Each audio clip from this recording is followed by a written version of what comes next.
consider building a new home, particularly here in New Hampshire. Going to talk about that, talk about some cross-border issues. John, welcome. Thank you very much for having me. Welcome, Glennis John. and Kendall. Thank you very much. This is thrilling. Now, Kendall, you mentioned blog. John, I'm sure you do more than blog. Are you a blogger? No, I actually come into real estate from a little bit of an indirect angle. I'm primarily a tech guy, an entrepreneur, support a lot of tech startups in the state.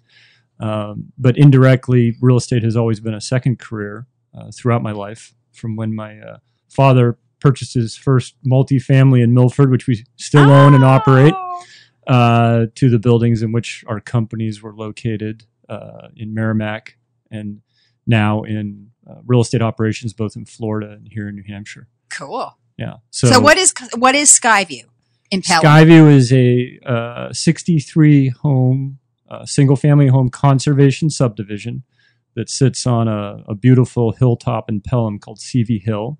Ooh. And you can see the Monadnocks to the west. You can actually see Wachusett, and then you can see the Prudential Center from the high spot of the development. So it's a pretty neat area. Wow. And we want to attract people who work in the Prudential Center. Well, and we've got a lot of people over the border, south of the border, as I call them. We're northern Massachusetts anyway, aren't we? We've become a suburb. having grown a subdivision. Having grown up here, I reluctantly acknowledged in Hollis that as a kid it really was becoming a suburb of Greater Boston, and that's not a bad thing. It is not a bad thing, as long as we bring the young kids coming to New Hampshire to work. Well, we want the high-income folks coming to New Hampshire to settle down here, set their roots here, have their kids grow up in, arguably one of the best states in the union to live in and raise your family. The New Hampshire advantage, although people are batting about as to whether it might have disappeared, I think it's still here in many regards. It's here. It's still here. It's gotten lost a little bit, but we can do it. It kind of went with the nose of the old man on the mountain, but we'll get it back. Yeah. I think it's back certainly for individuals to live here in the state, and it's coming back for businesses. We have a little bit more work to do for businesses to make it the New Hampshire advantage, but for an individual, young or old, there's a lot of advantages, and that's some of what I focus on in the blog, which you can access two ways at skyviewluxury.com, which is the subdivision website, or johngargasz.blogspot.com. Easy for me to say. Blogspot. And you spell the last name, John? Yeah, I better do that, right? So it's all one word, John. That's the easy part. Gargas as in Sam, Z as in zebra. Oh, ooh, tricky. It would be Gargasz in Eastern Europe. Yes. But actually, there's two themes that I've seen develop recently, talking about Massachusetts and the New Hampshire advantage. One is there's a tremendous advantage for folks who are right-sizing their houses. They may be over 55. Don't necessarily want to live in an over 55 community, but there are a lot of tax and lifestyle advantages to having your home here in New Hampshire. So we have a lot in the blog about right-sizing your home. For example, if you're in Westford, Mass, and you've got a $900,000 or $1 million house, and you move to New Hampshire, you might downsize from, let's say, a 4,000 square foot house to a 2,000 square foot open concept ranch with great views. In one of the blogs that I did, I'm an engineer by training, so I can't help but look at numbers and analysis. If you make that move, you can save $34,000 a year just on the cost of home ownership, and make potentially as much as an additional $20,000 plus in investment income that can go to all that fun stuff you want to do in retirement. And those numbers you have on the blog, I know. Yeah, there's that specific blog is what's the right size home for you, the right sizing equation. Now that's geared more towards my and Kendall's generation. Yeah, that age group. And so there's a lot up there on that, and the reasons to live in New Hampshire, and the tax structure, and capital gains, all this stuff is very attractive. Sales tax, income tax, it's all very attractive here for folks heading into retirement. For the younger set, I've put up another blog post which has a compelling title. It says, "Can you really save $500,000 by moving to New Hampshire?" And can you? You absolutely can, and in fact, you could save more than that. If you're looking at the same house at Skyview in Pelham versus that same house in Cambridge, just the purchase price is $1.1 million different. Never mind the square footage. But that's not necessarily a fair comparison. I'm a little bit maybe contrarian to the to some of the themes that are trying to be promoted here in the state. I think that we are an ideal place for a family once they're getting to, or for a person once they're getting to the young family stage. So I love what's happening in Manchester, Hanover, Portsmouth with young folks. Yep. But it's not a perfect fit for everyone. If you're in Cambridge and you want to stay out till 2 or 3 in the morning, you're not going to find that in Pelham. But when you get to, let's say, 30 years old and you're looking at the larger equation, moving here makes a tremendous amount of sense. So I compared, for example, in that blog on saving $500,000, not Cambridge versus Pelham, but I looked at Westford, Mass versus Pelham. And that's where you can actually save the $500,000. Well, it's funny because we do every first Monday of the month, we have a millennial show. And it is all about keeping our young millennials and our under 40-year-olds here in the state. Stay, work, play is the big, and I'm very involved with stay, work, play. One of the biggest things that these kids, 23 to 29, they all feel they need to go to Boston, live a little, but they always come back here by age 30, 31, 32. What they're finding is that Boston, as fun and, it's a city yep. life, fun, vibrant.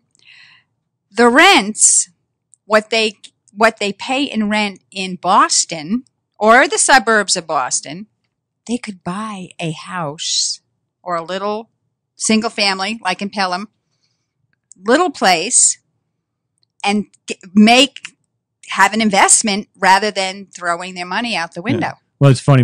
When growing up, as I did, my father always said, paying rent is a sin. It is. And I bought my first house when my car was worth maybe $700, and I was buying a house, and I went to the bank with almost no money, and they're like, "How are you doing this?" And I had roommates and stuff, and it made it work. One of my recent blog posts, and that was in a different time. We've just come out of the deepest housing crisis since the Depression, and so there is rationale for young folks to be reticent to buy a house. They saw their parents go underwater, be enslaved to this home that was an anchor and prevented mobility, and student loans. So there have been a lot of prognosticators saying, "Hey, this generation is going to rent for the rest of their lives. They don't believe in home ownership." I believe that time is quickly fading. I agree. And I put up a blog on Are You Afraid to Buy a House? Again, that's on skyviewluxury.com or johngargasz.blogspot.com. And there's a couple fundamental assumptions I have. One is that confidence is generally coming back in the country, that mortgages are becoming more readily available again, and they weren't. That wasn't an option for a few years. So that the fundamental infrastructure, if you will, is back in play for young home buyers. And they just need to hear the story of why it makes sense. So I compared that Boston rent, if you will, versus buying a home here in let's say, our Skyview subdivision. And you can save $22,000 a year versus renting. Wow. And that a lot of that comes with the interest tax deduction and your principal. Because when you're renting, you're never accumulating principal. Nope. No equity. No equity. And the landlord is, though. Sure. Right? Absolutely. Collecting income, yeah. That's correct. That's why it's a sin. That's right. But and so I took a very conservative approach. I said, okay, you don't believe in appreciation in this generation, let's say. Even still, over 15 years, I didn't look over 30 years. I said in 15 years, which could be a reasonable time to live in a house, you would save $332,000. Wow. Overpaying rent. Just overpaying rent. Just as a push. I don't believe that house is going and you up could and pay down off your student loans quicker. Yeah. Well, yes, that certainly is another issue. But here's where it gets interesting. If you have a little glimmer of confidence coming back about where the economy's going and housing, if you just cranked in the rate of inflation, which is about 3% historically-ish, then that 332 goes up to 668,000 in 15 years. Wow. So that says that housing still is going to be a great It's your best investment. And adding to what John is saying is surveys that the National Association of Home Builders has done, they do every year, but throughout the deep recession and continuing on today is, for the most part, most people see investment in housing as one of the best steps that they can take for financial stability.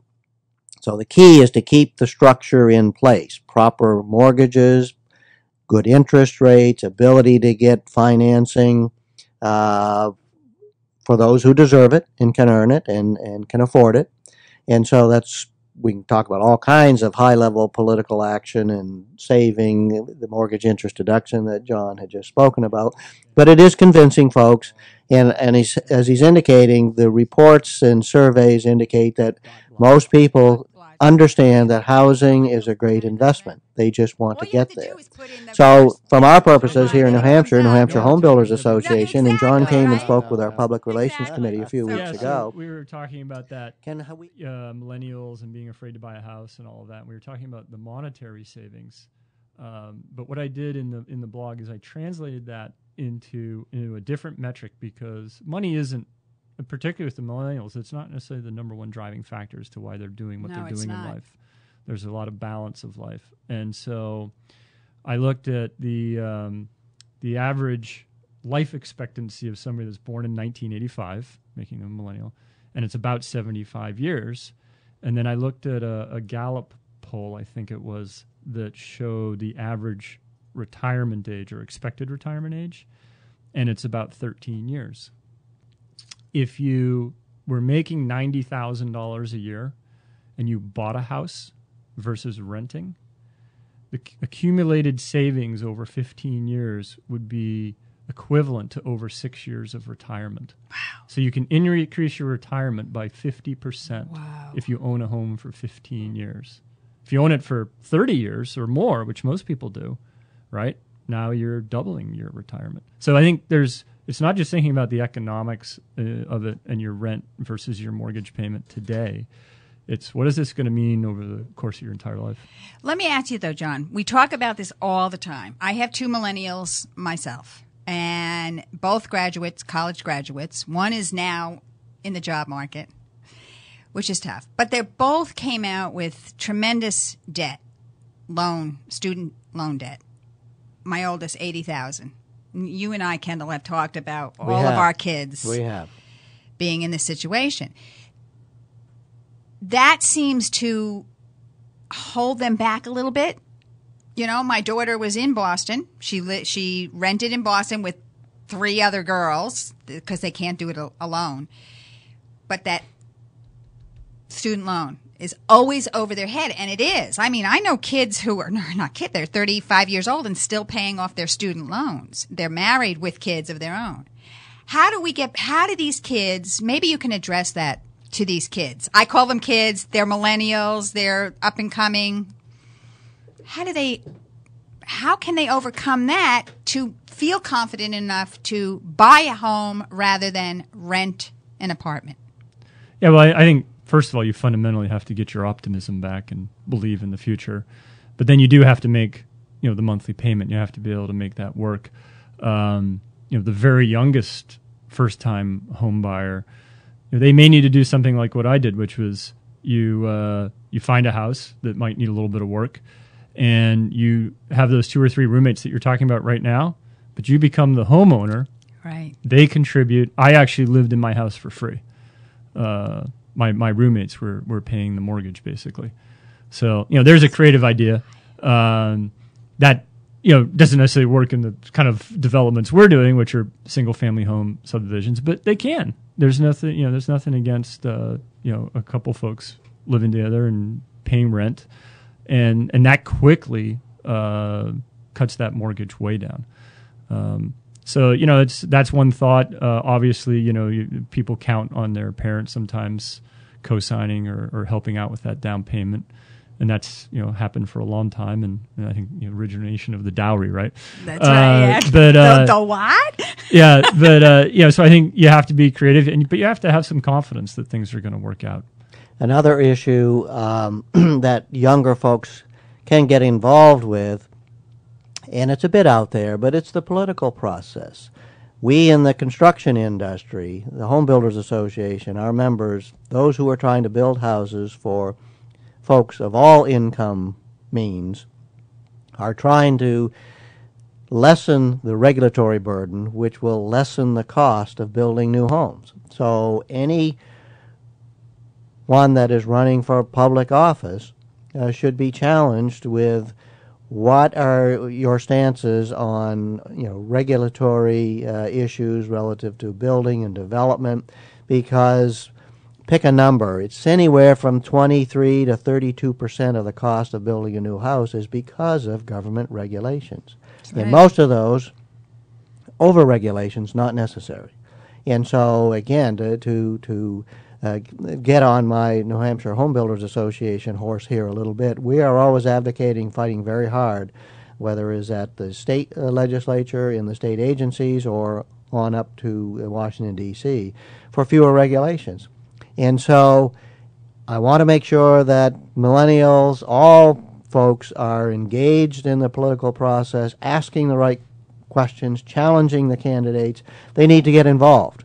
Now, that's a harder thing to accomplish, I believe, but it is something that is necessary. Yeah, absolutely. I agree. And I don't want to take this down the regulatory path this morning, but, you know, I will. I've heard a number of folks say, and I've got a couple things going on myself, where developers are now finding it, believe it or not, easier to develop and build in Massachusetts than New Hampshire. The New Hampshire advantage is not supposed to be that way. Right. We'll talk about that. That is another show. That's a different topic. Don't get me fired up. But let's go back to the millennials and that. How do you make it work and affordable? One of the ways is by driving a few miles or commuting a few miles. So, you know, again, on one of our blogs, it talks about saving $500,000 here versus in Massachusetts. That rent, which you might be paying in Boston or Medford, might seem extreme down there as a millennial, but that pays for a mortgage on a very nice house in southern New Hampshire. Oh, so absolutely. it can actually be a push, even if you've got some debt that you have to cover. If you're able to pay that rent, you can probably buy a house. Well, and that's what my oldest daughter learned. She's like, Mom, you know what? She moved back home after being in Boston, in Medford for 2 years. Year and a half. She was in Southie originally and then moved to Medford because Southie was getting a little, you know, it's climbing. But she said, I can't do it. It's between the $900 a month with 3 other roommates. Okay, that's just the rent, plus the utilities, plus, you know, the commutation. We forget that you have to get around the city, right? Mm-hmm. All of that. It was just she came home with nothing. So she ended up having to sit in this apartment all by herself because she couldn't afford a car. Make a long story short, she moved back home. She's like, my goal is to buy my own place. And if I have to, I'll rent it to my roommates. I said, that's the way to go. My youngest is doing that. She's not even going to leave home. She is going to save to buy either a condo, something, small house. But that's the way to go because you're left with nothing except rent payments, and who you were actually helping. Yep. The other guy pay his mortgage off. Yeah, and there's nothing wrong with that. I mean, you were talking about how Kyle York left, came back to raise his family. I went to the University of Colorado in Boulder, came back, lived at home, saved money for a couple of years, put the down payment down. That's a classic model. There's nothing. That's in the way to go. this day now, it used to be. It wasn't cool to live at home. It really wasn't. But the kids have to do it. today. Well, my mom's a great cook too, so that means. See, there you go. Very good. But he's got the right location for all of this. You know, you talked about the person who finally at 30 doesn't want to be out at 3 in the morning. But they also they haven't died, Glynis. Right. And if you go to Pelham, you're 2 minutes away from live music and live sports and nightlife in Salem and Nashua in either direction. So, I mean, there are these gems on the eastern seaboard. Absolutely. Where if they develop nice housing, as now is being done in a place like Pelham, you don't have the city problems, but you're a wink and a nod from even our modest cities. Yeah. We're 35 miles to downtown Cambridge. Yeah, you know, it's funny you say that because you're much closer there to Cambridge than we are here in Nashua to Cambridge. Absolutely. Yeah, we have on our website, skyviewluxury.com, if you go to, I think it's location, we actually went on Google Maps and plotted the commute distances and times, both going up to Manchester, but also going to Burlington, Cambridge, so you can see for yourself how proximate we are to everything. And you're 10 minutes to, like we were saying, all that entertainment, shopping, tax-free and you've life. got the mountains in the winter, you've got the lakes and the ocean in the summer. It's a 4-season state. Yeah, I'm merely suggesting that we've gone to the retail services market in both Salem and Nashua. We don't manufacture widgets in these two cities anymore. And because of that, now you can get a 4-star restaurant in either one. You can get minor league sports. You can get lovely jazz music. You can stay out till 1 in the morning. Well, not 3 in the morning like Boston, but 1 in the morning. So, I mean, Pelham is just so centrally located for those two little engines, the one on Route 3 and the one on 93. It really is. And if I can put my tech hat back on for a second, we're not just purely retail and restaurants anymore. We had gone that way significantly.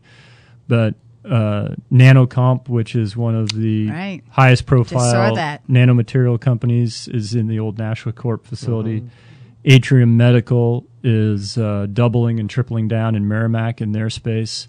There's a lot of exciting tech and advanced manufacturing starting to come back here. And so I think, here in Nashua, Manchester, the Seacoast, we're definitely seeing a resurgence. And as all of that, Steve Norton at the New Hampshire Center for Public Policy talks about in-migration into the state a lot.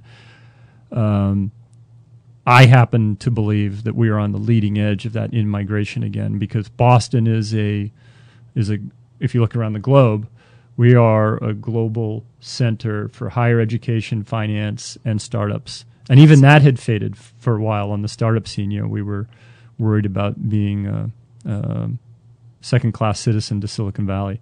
But now what's going on, you've got Facebook with offices in Cambridge, Google with offices in Cambridge, Apple with hundreds of employees being added. And so that naturally is putting pressure on housing prices. And we're starting to now see that push up across the border. And that's articulated there in that blog, where you can see the price versus distance from what I'll call the